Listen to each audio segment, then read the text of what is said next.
continue, and yes. Hi. Hello. Oh my gosh, welcome to our weekday wellness. And we're going to close out the year, I think, super big. And the reason why it's so big is because we have Jessica Buklowski back with us this month for two really incredible conversations. And I think it's such a great way to sort of say goodbye to 2020 in all its pain and all its glory. So today, Jessica's going to talk about being resilient and receiving in that resilience, which is super interesting combination for this conversation. And as caregivers, we all know that we are so good at giving. And in hospitality, that's what we do, we give. But do we really receive? And do we receive graciously and joyfully? So I'm going to hand it over and not butcher this conversation any further and let Jessica just take us through an incredible conversation. So, Okay. hats off. Perfect. Thank you, Holly. And for those of you who are here live, just a reminder that I love to use the chat box for engagement throughout. I kind of like feed off of engagement. So if something's resonating with you, please type it in, or just raise your hand in a way, or just pop in and share as we go. So I like these conversations to be dynamic. I know that this is a space for you all to step into receiving and get something that maybe you're needing for yourselves too. So to start, I just want to create a space for us to arrive and kind of ground in a meditation. So I will invite you to just settle into your seat wherever you are. Up to you if you want to leave your video on, but just begin to just close your eyes and bring awareness to your inhale and exhale just through your nose, okay? No need to control your breath, but just beginning to inhale and exhale through your nose.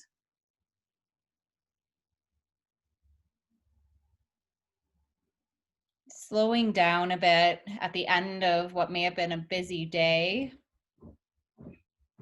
Perhaps this is the first time you've just connected with yourself today.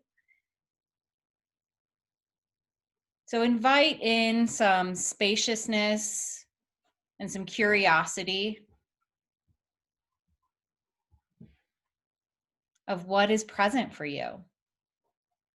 What is happening in your body and in your heart space.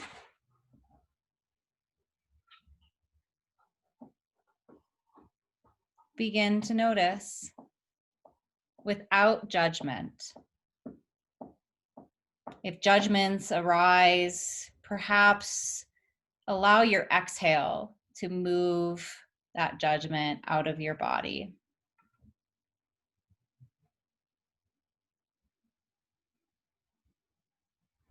Giving yourself the gift of being here in this moment as fully as you can.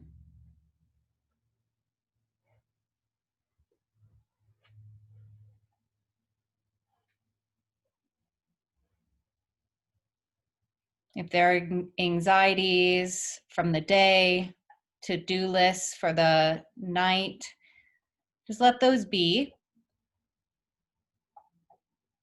so that you can show up fully here.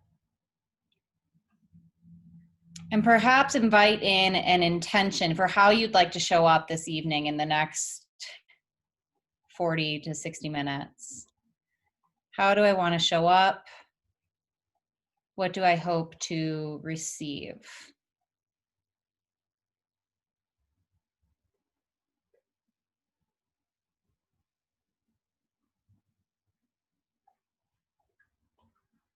And when you're ready, you can join me back in the room, opening your eyes. And perhaps if you're open to it, jotting in the chat box just a few notes around what you noticed. If you wanted to share your intention, that'd be lovely. just to engage a bit. So as Holly mentioned, being in hospitality, being, just givers by nature, you may struggle to receive fully, and that beautiful word, graciously. And, there's a lot that happens in our culture that actually promotes barriers to genuinely receiving, whether it's a gift, to a compliment, or even love. There's a lot of fears around being seen as selfish. There's a pretty rampant, you probably hear the word narcissism tossed around more than it's ever been. And so there's a lot of concerns around being seen in that light as a taker. And so we tend to prioritize being seen as a giver. And, when we end up giving at the sake of ourselves, that's when it becomes unhealthy and even problematic. And so what I mean by that is that there tends to be like an imbalance that gets created, that if I'm always giving and I'm not also opening the channel to receive, that's at the sake of myself. And that's where we actually even could dip over into what you've probably maybe have heard as like codependent behavior. Because what that is a codependent behavior or way of being in the world and in relationship means that I prioritize others, again, at the sake of myself, where I don't honor, value my needs, my desires, my beliefs. And it gets lost because I'm so focused on everyone else outside of myself. Now we see also the other swing of this very much in self-help world of love yourself, make yourself number one, and prioritize you. And I'm not here to really give that message either, because anytime we're swinging overly in any direction, again, we're out of balance. And so what I'm trying to promote is that there's space for essentially everybody at the table. And when we've adopted those like kind of codependent, overly giving tendencies, it's like we don't even think we deserve to sit at the table. And we like got to go sit at the kids' table or just our own table somewhere else because we don't belong there at the table. And so I'm inviting you to consider, has that been true in my life? Is it hard for me to recognize what my needs are? And do I experience blocks to receiving? Again, anything from gifts to compliments to love. And this is where we'll kind of spend most of the conversation this evening, exploring how this might be showing up in your world so you can first become aware of it. And then we become empowered to make shifts or changes if we choose to. But without awareness, we're powerless. So you may experience blocks to receiving if you receive a compliment and you feel like a tension or an awkwardness or discomfort. Or when someone wants to give you love, whether it's verbally or even just the way they look at you or through affection, and you might experience a resistance to that. Again, that kind of embodied discomfort. That these might be indicating you might struggle with receiving. And I'll walk us through these three core areas of there's defensiveness with receiving, there's aspects of control that block receiving, and there's also aspects of fear that impact our ability to be open-hearted enough to receive. And as these resonate with you, I'd love to have you again, just engage with me in the chat box. I might pause so I can stay engaged with you all and read, and I might invite you into the conversation. But with defensiveness, okay, so what this is a defense towards closeness. So we kind of got right, like our boxer position, right? We're bobbing and weaving, like I'm not sure what to do when people want to get close to me. And if I am the giver, if I ascribe to the role as a giver, then this actually becomes a defensiveness, right? Because I'm blocking the receiving if I'm constantly setting myself up in the role of giving. Also, if I ever lose you or you don't understand what I'm saying, please let me know right away, because I don't want to lose anybody in confusion, okay? And so I'm curious, right? This might resonate. We see this a lot, right? Like, especially let me give, give, give. And what that does is it keeps people distant. So this is how I protect myself when maybe closeness hasn't felt safe in my life or in my world. And it keeps your own heart in a guarded place. And whenever our hearts are guarded, we cannot receive, because receiving demands that our hearts be open, which is exactly why it's so vulnerable, which is definitely what we'll be talking and exploring more as we go. Now, this aspect of like control, okay? When you're positioned as a giver, you're holding the reins, you know? You got kind of the seat of control of how things go here.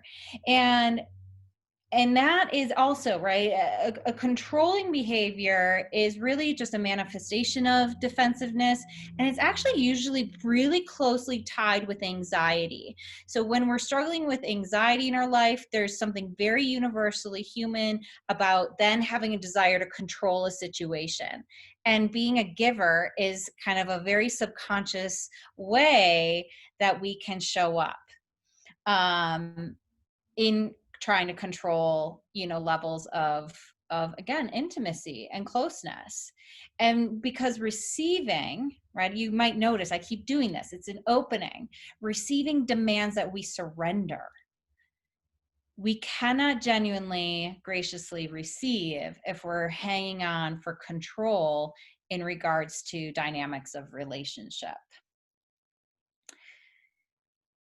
So I'm almost curious, are people with me? Is this resonating?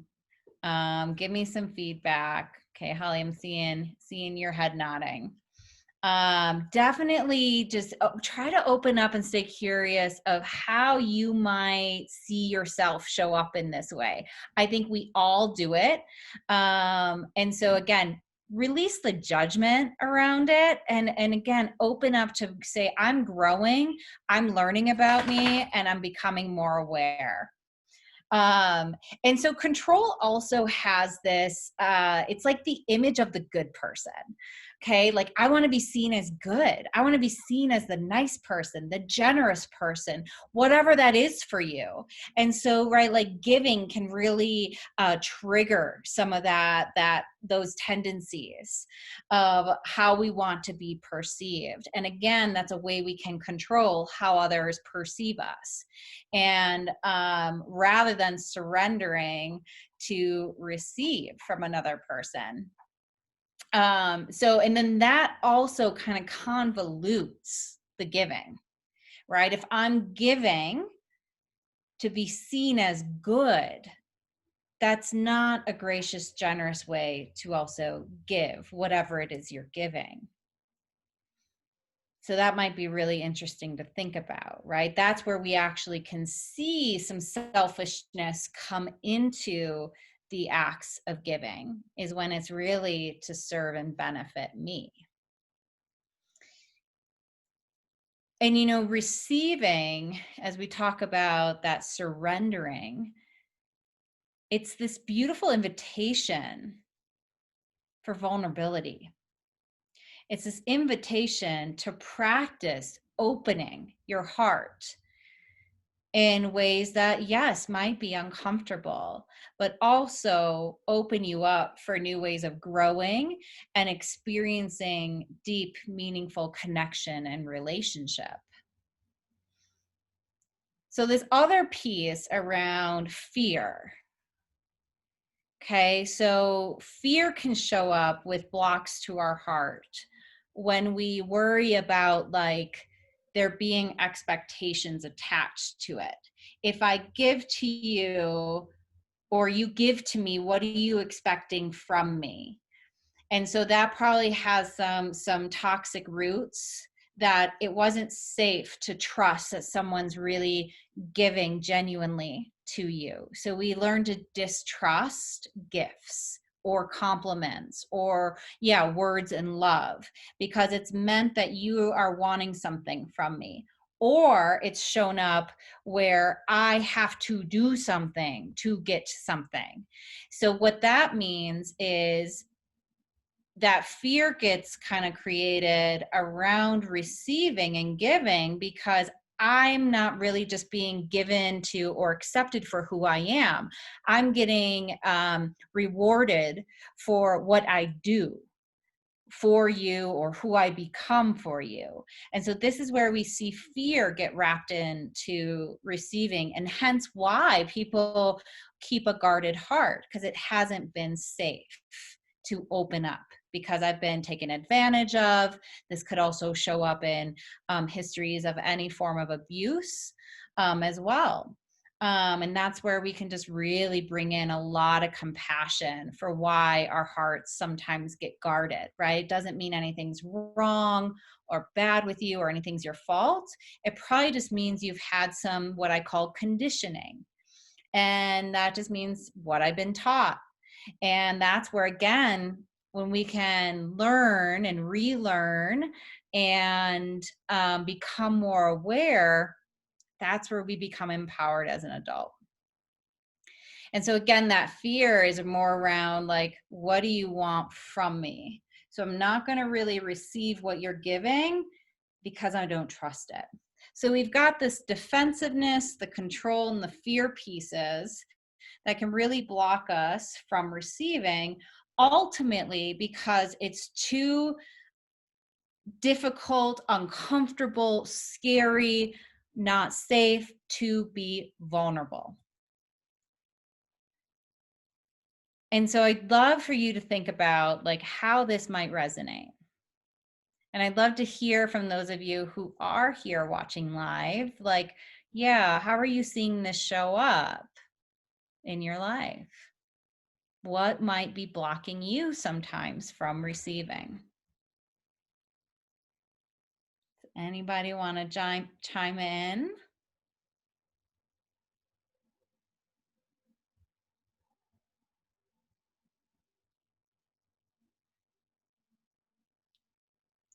Well, you always know I will. I was waiting, John. It's funny, we've had a little opportunity to kind of talk on this topic very briefly a little while ago. I've not been the greatest, and I'll go with compliment as an easy target, is it's easy to brush them off or play them off or downplay them even more so. And I hate to say that receiving a compliment and it is a skill, is a learned skill. I know that I feel good by making somebody else's day, and I feel that warmth and success or whatever I guess goes there. But I do feel that, boy, I hate to term the word shame on receiving the compliment, but feeling that difficulty of accepting that and again, compliment I think is my easiest target. It's a tough one to just accept, and I think your question ultimately is what's the block, and I don't 100% know what the block is there, and now that I'm analyzing it, I don't really know where that deep dives into, but it's definitely an area that for me personally has just been one that again, I love making people feel good, and I get a great warmth out of that. I'll just term warm fuzzy on it. But as I receive that compliment back, sometimes it's really just hard to accept in earnest. Is it like uncomfortable, John? Like it just gets uncomfortable when I get a compliment? Oh, definitely. Yeah. Yeah. And so, right, and we don't have to, right, like the deep dive on it. It's just like, even just you noticing, right, like, ooh, there's an edge. That's when my heart's guarded. Like this might be new language to think about it in that way. And that there's then the opportunity and the invitation to what I call like soften the edge just a little bit, right? Like just a little bit. Could I let a little bit more in? Could I just try to, soften the edge, lower the guard and say, okay, let me like really even consciously receive it. That can begin to shift this when we're just aware of like, rather than the immediate dismissal, we can say, there's my guard. Right? Like that's even different when we can say, yep, I'm uncomfortable. Like, you could say it out loud if you wanted to. It depends on the person, but, just internally, just really knowing yourself in that way. We all have guards. None of us in these wild human bodies can walk around with our hearts wide open all the time. That's what they call enlightenment. And unless I'm misunderstanding, I'm not sure any of us are enlightened quite yet. We're getting there. So we are going to have times when our hearts are guarded and closed. The best thing we can begin to practice is to notice it with what I like to call like that gentle compassion, not the shaming, judgmental, harsh voice. And that then just already shifts it, right? Like I'm aware, could I let a little bit in?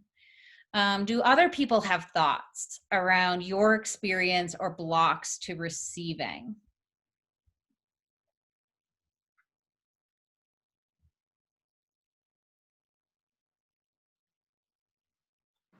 Hi, everybody. Hi. Hi, Holly. It's very interesting now that you're talking about that. I was thinking I do enjoy when somebody, you know, just say something nice or bring like a gift or something, but I get surprised. And I normally feel that I have to bring something back. That's always my feeling. And I get very like when I do too much for one person, maybe this is more personal.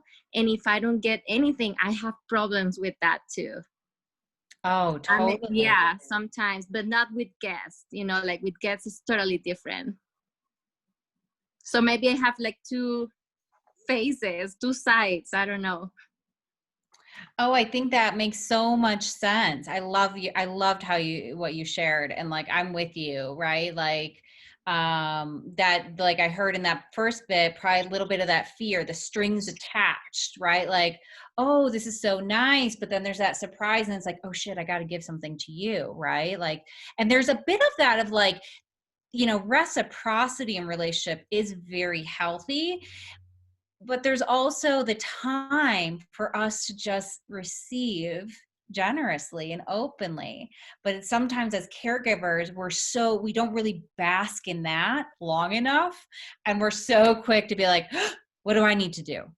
And right, like the invitation could be, right, like, I wonder, right, like we get curious, like, well, I wonder where I learned that. You could get just curious about that in your own way of like, I wonder where I learned that. I saw that all the time from the women. I grew up in Wisconsin. That's very Midwest of women in my life. That culture of being giving was very praised, right? Like, you're a good woman if you take care of everybody but yourself, so I feel that tendency at times. And then what I heard there also is, I think so common to caregivers. I give, and then I realize, well, I'm empty and I'm not getting because I'm so busy being the giver, and probably I haven't been aware of how I've blocked receiving and how I've even blocked myself from knowing I have needs at times that nobody in my life even knows how to give to me anymore, then I get resentful. That's what probably is happening, right? I go, hey, what about me when I'm finally like burned out?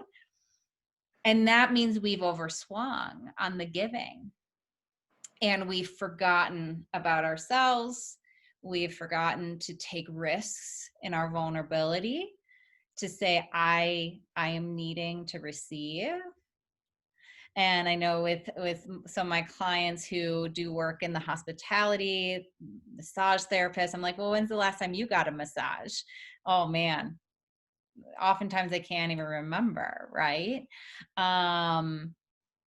And so that resentment is such a key piece here of how that can get really yucky in relationship. And I heard you on like, it's not really with the clients, right? Because that's the transaction. I mean, it's more structured. They're coming in, they're paying for a service. You're there to provide that. So there actually is exchange energetically, monetarily in that client base. But then when we look in our relationships, well, it's not really set up that way, right? And so that would be something to be aware of that might be a manifestation of what I was explaining around the control piece, right? So that would be the invitation, get curious of like, how am I kind of maybe controlling the dynamic of intimacy and closeness if I'm more the giver than the receiver? John says, if you give all the time, don't you have to go heavy the other direction to find the middle ground? Not necessarily, but that is often the progression. We swing, right? The pendulum almost has to like kind of slow down to find the middle, but that's not a requirement. If we're swung over here in giving land, we can start to temper it so that we are, slowing down into more of that middle ground where I can give and receive in a more balanced way. So hopefully that makes sense, John. Yeah, definitely keep commenting or chime in here. But it's practice. It's intentional, right? We can't really do that without that awareness of like, oh boy, am I over swinging into giving? And like this next month gives us ample opportunity to really explore the role of the giver and the receiver, right? Of what is it like it's more the gift giving time, and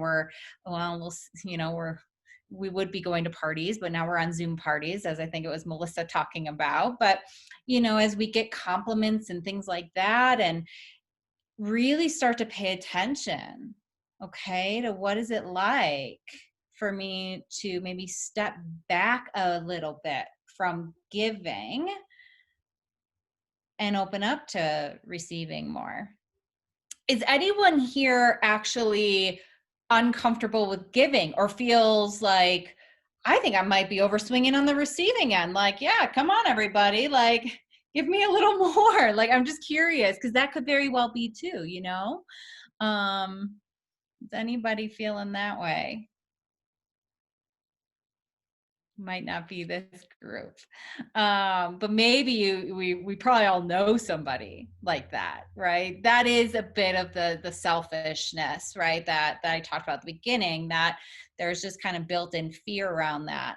And for givers, that fear is extra poignant. That probably we've learned a message of direct shame of it is really bad to be selfish, and it's really bad to be narcissistic. And we probably then had a relationship that we were in with somebody who is selfish and maybe really self-absorbed. And so we're like, that is the last thing I want to be in this world, in this life. So I will make sure I'm always more the giver. And then we lose that sweet spot of the middle. Anything resonating for you, Holly? I'm just gonna call you out a little bit. I have to unmute myself.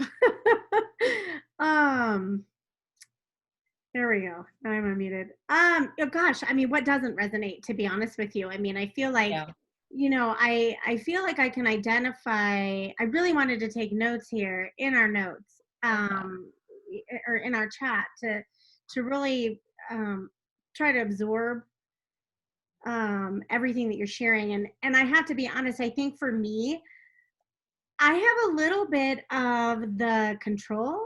Actually, I have a lot of the control. Let's be real. I mean, anyone that knows me knows that my issue is control. Like I have to feel like um, everything is in its box, everything is in its place, everything is happening the way that it should. And, you know, I can only control what I can do, right? I can't control what anybody else contributes or what anybody else does, right? So that's sort of like when it comes to sort of this giving and receiving, I definitely, that one really resonated with me because I do think that it certainly can affect that closeness, right? That and that fear of getting closer with someone or people for fear that they might fear. That's where the other one comes in, is a fear that they might, I don't know, reject me in some way, you know, for whatever reason. You know, my personality might be too strong. I might be too dorky. I might be too goofy. I don't know, whatever. But that never feels good when someone, you know, you like want to be liked by everybody, and sometimes you're not. And while I can accept that, I think I can accept it because I have control. I make control of the situation. Like I control how close I get, or and whatnot. And but when I do sort of let that go and open up, then we get really close, and the relationships are good. And but it takes a lot to break through that barrier, I think. So for me, really just the two really resonated. I don't know how defensiveness, I don't know that that's really, I certainly could be that way in situations, but that's not really what holds me back, from truly receiving from others. I love that. That was just a really vulnerable, open share. So thank you, Holly. I feel that, right? Yeah. And yeah. And I've always been that type of person. Like if I get really excited about gift giving, and like it's almost hard for me to wait for like the birthday or like Christmas Day. It's like, no, open it now. And like I've really seen that role of myself of like, I want to be seen as a great gift giver, because then if I know what to give you and I get you the unique gift that's not on your list and you love it, then that means that I must be special to you. And right. And then I'm really like, you must really like me then, and lovable. Right. Like, so that's like kind of some of my own stuff with like how I give, right. It's got that selfish edge of like, it's actually a little bit more about me. And so, yeah, I offer that too, of it can also be a manipulative way of getting closeness, is how do we give, right? And so there's this place of being more conscious of the energy around how I give and how I receive. Right? What's really behind it? What's really my why? And I think this is what I see get so lost with what we're just supposed to do this time of year with holidays and gift giving, right? We got the list, we check the list off, but what is our heart in it? Like what's really why are we giving? Why are we wrapping gifts? Why do I prepare cookies or the things? Is it just because I'm supposed to and I want to be seen as the good person? Or is there more to it than that? And again, I just invite in the question and the curiosity. And to own it, right? Consciousness is just owning what you do. You might say, yep, I am just giving this gift because I'm supposed to. I'd rather have you do it consciously from that space than to fool yourself by staying kind of numb and not aware, if that makes sense. And so as we, move into this idea of this like sacredness, right? Like anytime we're being asked to open up our heart space, that's sacred ground. And sacredness is very lost in our culture because it's become so ego and not heart connected. And so if we're stepping into sacred giving and sacred receiving, that means our heart is involved. And holy shit, right, Holly? That's when we could get hurt and rejected, and somebody might hate my gift, right? All the things. And that's our heart wide open. That's where I could get hurt. And that's where the fear of the mind tries to play tricks and says, well, you better guard your heart. You know what happens when you open that sucker up, it gets hurt. And it blocks us from remembering what Holly also, so wonderfully reflected of, but when I open up, I also get this beautiful closeness and this real deep, like, ooh, nourishing connection. And that's also what becomes available when we move into sacred giving and receiving. And a lot of this comes back to kind of our beliefs about ourselves first, and then others. So what this could look like. I just want to see Amanda's note here. Same on gift giving and being so excited about giving the right gift. Right on with you. So how do we cultivate a heart that is available for receiving? It begins with kind of our I don't like the word mindset because we're talking about the heart. So it begins with these kind of mantras and like notice as I say these, okay? I want you to pay attention to what happens in your body. Okay, again, just observing, awareness. Notice if there's oh yeah, I believe that. Notice if there's a tension or a restraint or sometimes like, oh no. Just notice. So an open heart that's ready to receive and give generously is coming from a place that says, I am deserving and worthy. I am deserving and worthy. It's not selfish to receive. The heart says, I don't owe anyone anything when I receive graciously. There are no strings attached because I don't allow them to be attached. Okay? An open heart says, I receive, with openness and with love. That I'm opening up to the love that's being given in the gift. Even if I don't like the gift, I can still accept the love of it. And I've received with graciousness. That's really just gratitude, right? That somebody wants to give to me. That's beautiful. And that's where it moves into, I think, John, you were kind of hinting at this, right? Like as givers, we know how good it feels to give. When we block our hearts from receiving, or we dismiss or neglect, or we just, control the whole scenario where nobody gets to give to us, period. Well, you just blocked people who love you from the opportunity of feeling that good to give to you. Does that make sense? Yeah.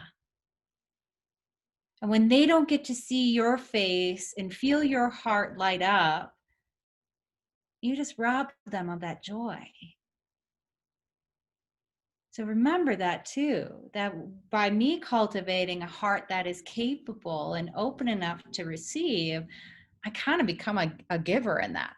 You see the ninja move there, right? Because then I get to participate in this beautiful, like reciprocal, healthy, balanced way of giving and receiving. And then joy is just like, flowing. That's beautiful. That message I need to hear. If you're not accepting a gift, you're not accepting the love behind it. Yeah. And so I offer this exercise, right? Like I said, like, hey, we got this month ahead of us. We'll have a lot of opportunities to practice and learn about our edges and walls and cages on our hearts. Where do I feel more open? Who do I feel more open with? Like, what is that all about, right? Can you feel the curiosity energy? It's not judging, or it's just like, oh, how interesting. There's an edge. Ooh, I just got uncomfortable. Whoa, interesting. Could I lean over just a little bit? Like, I'm not saying go jump off the edge, but like lean over, take a look, see what's happening, get a little uncomfortable.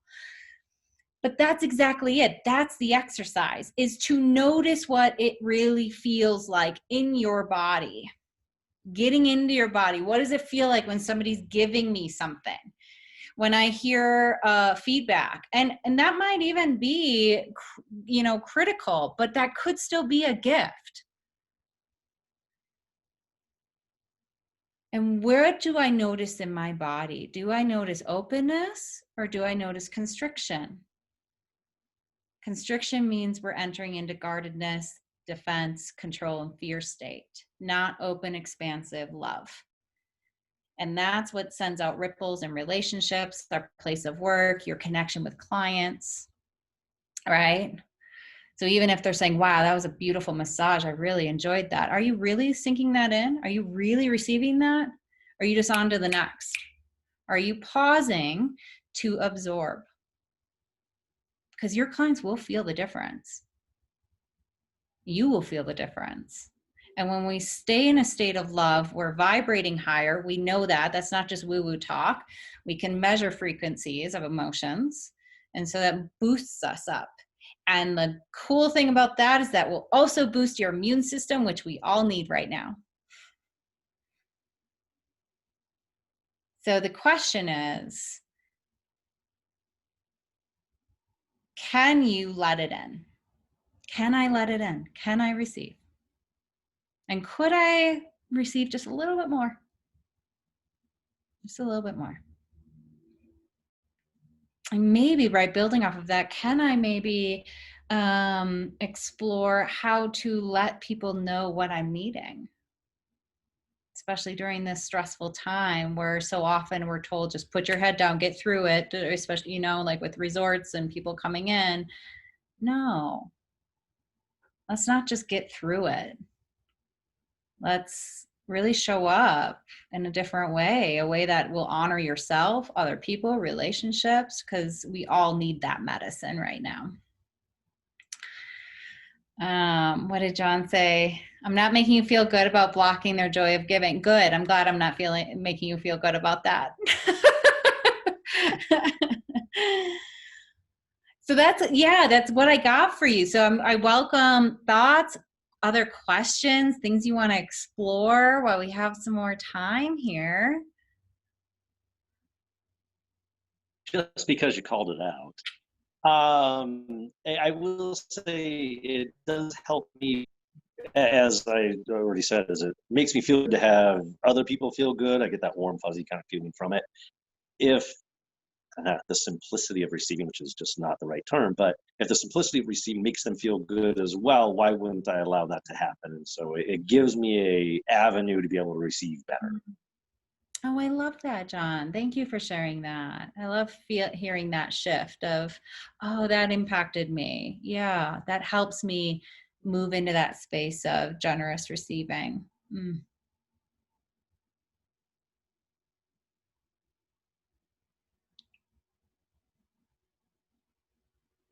What else? What might people want to try?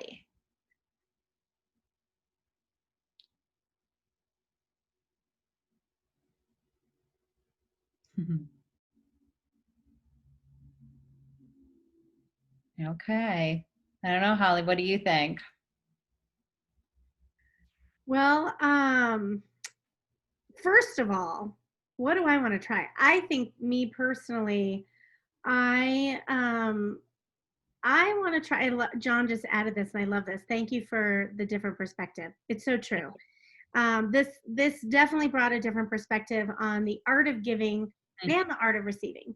Right? I mean, there's so much emotion, I think, attached to both.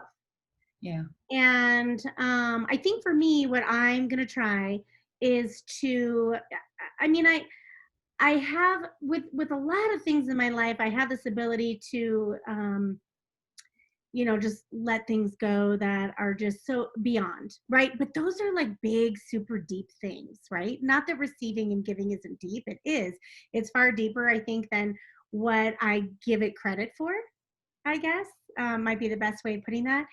Things that are really tough in life, like not knowing what tomorrow will bring, is like, it's easy for me to not be in control of that and go, okay, it is what it is. This is what's going to happen regardless of what I think about it. So I'm going to do the best I can today.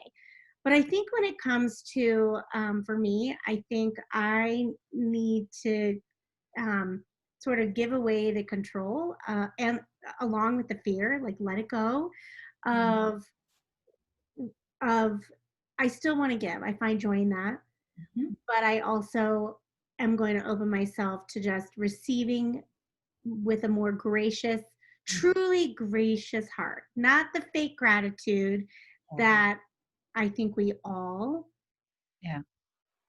do, Yeah. whether we want to admit it or not, but with true gratitude, like that this person put a lot of thought and time and effort into choosing, even if it's just a comment, right? Even if it's just a conversation that they're sharing.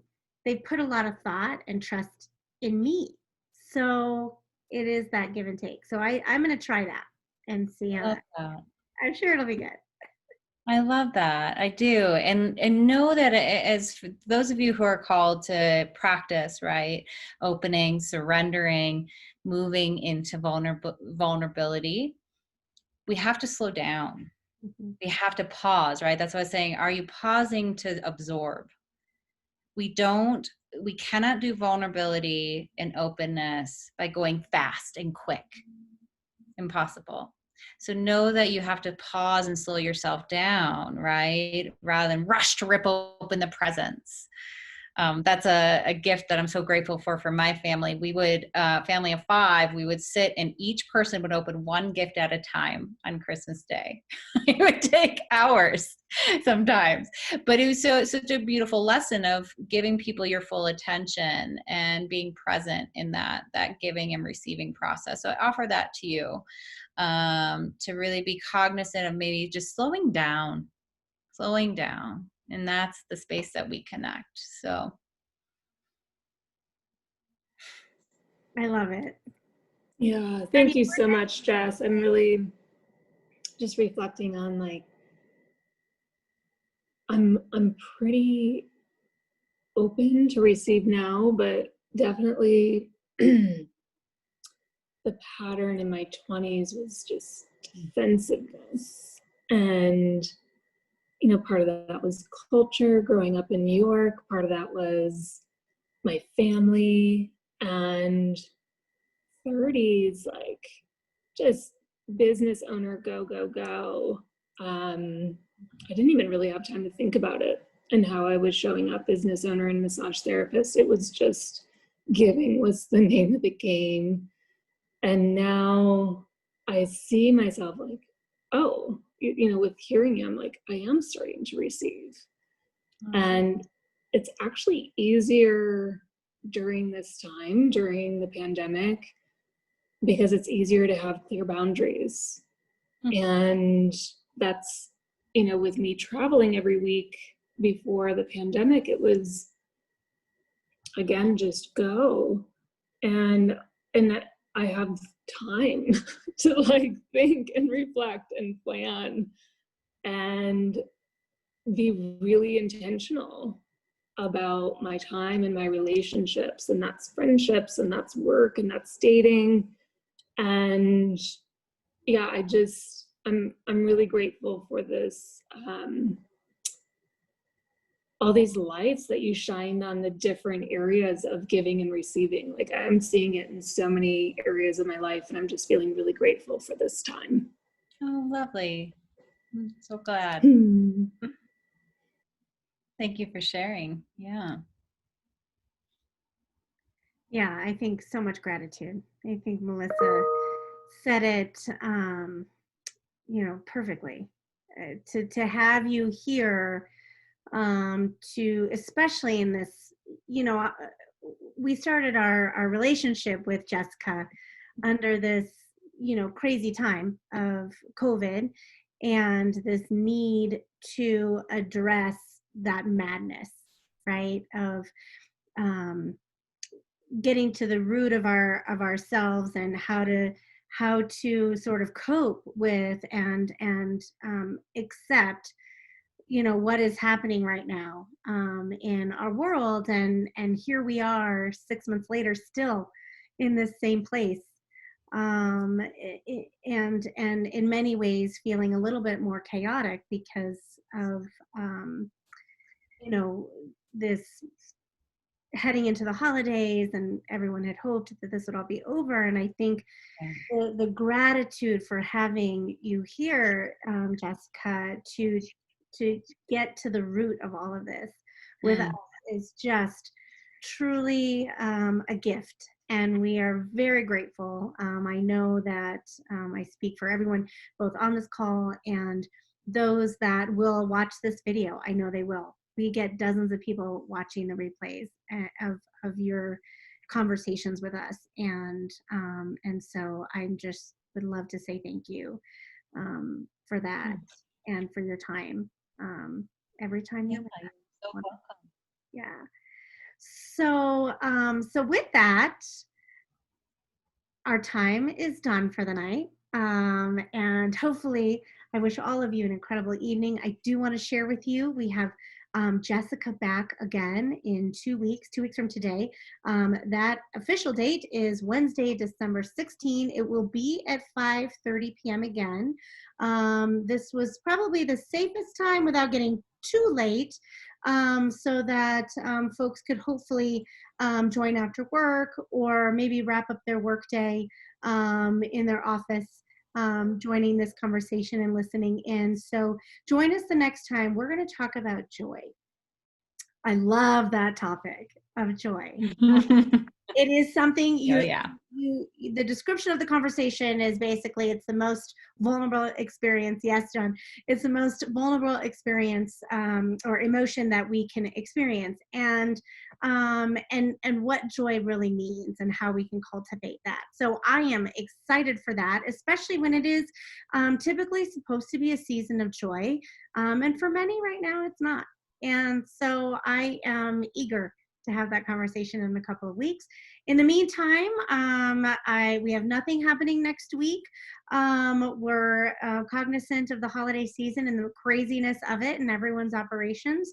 But we do look forward to seeing you back here 2 weeks from tonight, 5:30 p.m. Mountain Time. And again, thank you, Jess. Have a wonderful couple of weeks, everyone. And we look forward to seeing you again soon.